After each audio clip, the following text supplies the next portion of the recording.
Bonjour, bonjour, nous sommes le lundi 1er septembre 2014, il est 12h45, je vous parle des studios de Téléprovidence, de la Bibliotheca Astrologica, du 8 rue de la Providence, dans le 13e arrondissement à Paris, en France.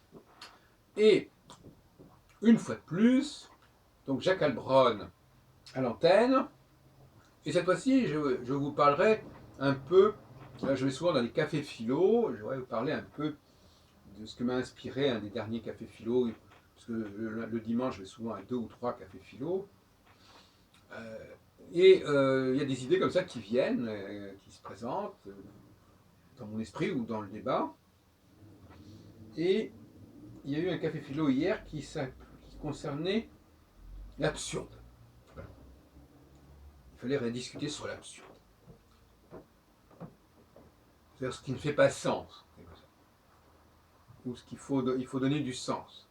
Alors, moi j'en suis arrivé à un paradoxe qui interpelle d'ailleurs l'astrologie, la science, la religion, l'art, etc.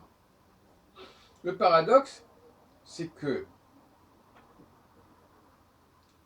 nous essayons, d'ailleurs c'est pas complètement en différence par rapport à ce que j'ai dit sur l'astrologie, sur les cycles, nous essayons de relier les choses entre elles. La démarche religieuse, la démarche scientifique, la démarche poétique, etc., sont des processus de reliance. Je connecte les choses, je montre qu'il y a des passerelles, je montre qu'elles ne sont pas foncièrement différentes, que par exemple le jour et la nuit c'est pas totalement différent, que le ciel et ce qui est sur terre c'est pas totalement différent, qu'il y a des analogies, qu'il y a des similitudes, qu'il y a des ressemblances.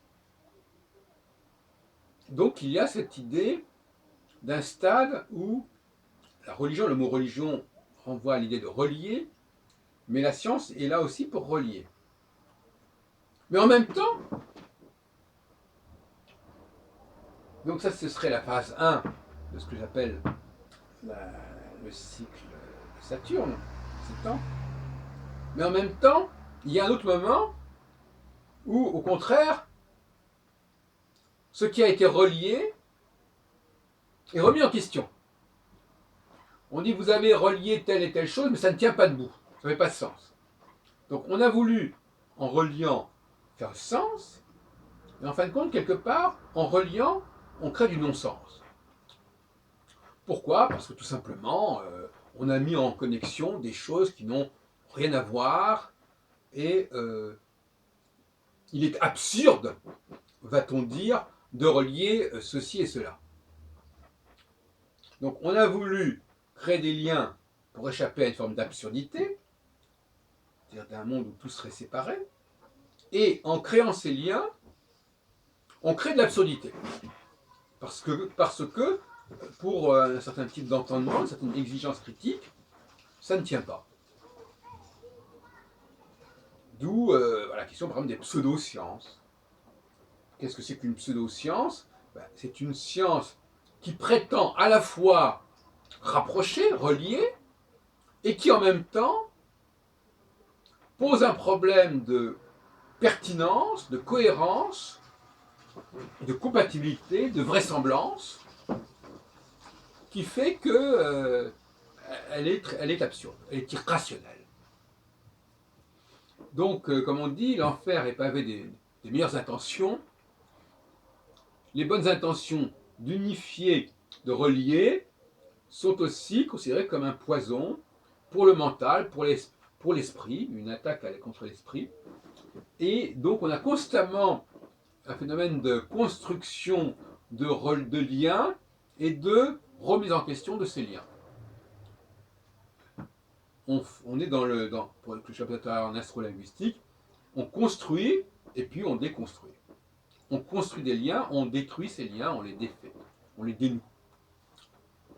Donc ça c'est une dialectique intéressante qui n'a peut-être pas été abordée par les spécialistes de l'absurde, parce qu'on a lu justement, lors de cette réunion, on a lu Camus, etc., le mythe de Sisyphe notamment. Eh bien, L'absurde, il peut apparaître à deux niveaux. Au niveau de l'absence de lien, on ne voit pas le rapport, et c'est un problème. Ou bien au contraire, de liens qui sont totalement invraisemblables, inconcevables, et on préfère dire, attendez, ne mélangez pas tout, ne confondez pas tout.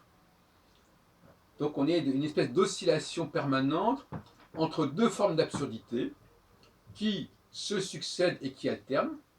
L'absurdité de la phase 1 du con, qui est, on relie des choses par tous les moyens, et puis et donc ça c'est pour contrecarrer à une certaine forme d'absurde, et puis il y a le sentiment d'absurde de la phase 2, qui dit mais tout ça sont des liens totalement bizarres, étranges, inacceptables, et donc là l'absurde c'est le fait que le lien ait été proposé. Alors, il y a des gens lors de cette réunion qui ont dit oui, mais vous comprenez, les sociétés traditionnelles, les sociétés archaïques, elles n'avaient pas ces problèmes-là. Eh ben, je dis que non, je dis qu'elles avaient forcément ces problèmes-là. C'est une anthropologie pérenne. Elles ont voulu, en tout cas, construire des liens, construire des relations, construire des rapports, relier les choses entre elles. Bon. Problème, et c'est peut-être ça qui les a enfermés dans leur processus. Le problème, c'est qu'à un moment donné, la phase 2 n'a pas pu fonctionner. Ça, c'est possible. C'est que la phase 2, qui est maintenant, c'est l'absurde, consiste à dénouer et à dénoncer des liens très discutables, encore une fois le mot 10. Bon, alors peut-être que cette phase 2 d'alternance, elle ne fonctionne plus. C'est une hypothèse. Sinon, eh bien à ce moment-là, si en effet ces liens qui sont constitués sont remis en question, on passe par une phase de dénigrement, de déni de ces liens, de dénonciation de ces liens, et à ce moment-là, il y a une dynamique qui est un peu celle de nos sociétés. Quand une société n'est pas capable de vivre alternativement ces deux phases, soit qu'elle ne vive que sur le mode de la phase 1, soit que sur le mode de la phase 2, ben, ça ne fonctionne pas, ce n'est pas viable. Ça donne des choses qui sont sabotées quelque part, qui vont avorter quelque part, qui vont se figer. Donc, vous voyez bien que la notion de faire sens ou pas faire sens, elle interpelle l'astrologie aussi. Et l'astrologie est à ce moment-là une aide à la réflexion philosophique. Tout à l'heure, je parlais d'une astrolinguistique qui était une aide de l'astrologie à la linguistique et de la linguistique à l'astrologie. Eh bien, une astrophilosophie qui pourrait être une aide de la philosophie à l'astrologie et de l'astrologie à la philosophie. Pourquoi pas? Parce que si ce problème de l'absurde, qui est quand même une question philosophique, de certaine manière, peut être traité sur ce mode que je viens de proposer, eh bien on a là l'illustration de ce que peut apporter l'astrologie à la philosophie. Maintenant, la philosophie peut apporter énormément à l'astrologie parce que, justement, elle permet de dépasser des cas spécifiques, elle permet de généraliser, de conceptualiser, et à ce moment-là, d'unifier quelque part le champ. Mais en même temps, elle est très importante au niveau de la dialectique, au niveau de la dualité. Une philosophie qui ne vivrait pas dans la dialectique et dans la dualité, on ne sait pas très bien ce que ça vaudrait.